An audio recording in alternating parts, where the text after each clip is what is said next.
தமிழகத்தில் ஓரிரு இடங்களில் மழை பெய்துள்ளது.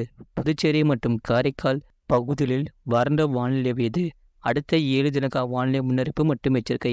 மேற்கு திசை காற்றின் வேக மாறுபாடு காரணமாக 29ஆம் தேதி வரை தமிழகத்தில் ஓரிரு இடங்களிலும் புதுவை மற்றும் காரைக்கால் பகுதியிலும் லேசான மழை முதல் மிதமான மழை பெய்யக்கூடும். சென்னை மற்றும் புறநகர் பகுதிகளுக்கான வானிலை முன்னறிவிப்பு. அடுத்த 24 மணி நேரத்தில் வானம் ஓரளவு மேகமூட்டத்துடன் காணப்படும். நகரின் ஒரு சில பகுதிகளில் இடி மின்னலுடன் கூடிய லேசான மழை பெய்யக்கூடும். அதிகபட்ச வெப்பநிலை 36 டிகிரி செல்சியஸ் ஒட்டியும் குறைந்தபட்ச வெப்பநிலை 27 முதல் 28 டிகிரி செல்சியஸ் ஒட்டியும் இருக்கக்கூடும்.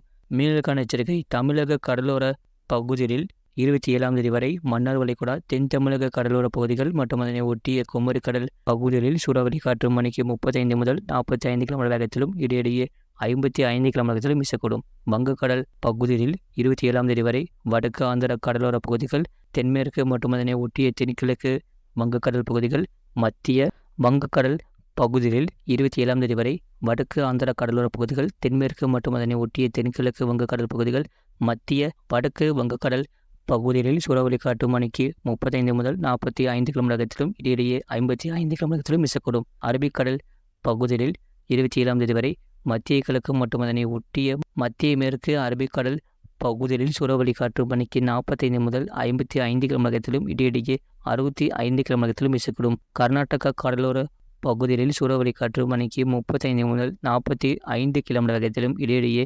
55 கிலோமீட்டர் வேகத்திலும் வீசக்கூடும். மேற்குறிப்பிட்ட நாட்களில் மீனவர்கள் இப்பகுதிகளுக்கு செல்ல வேண்டாம் என்று அறிவித்தப்படுகிறார்கள். கடந்த 24 மணி நேரத்தில் பதிவான மழையின் அளவு ஏதுமில்லை. கடந்த 24 மணி நேரத்தில் பதிவான வெப்பநிலை.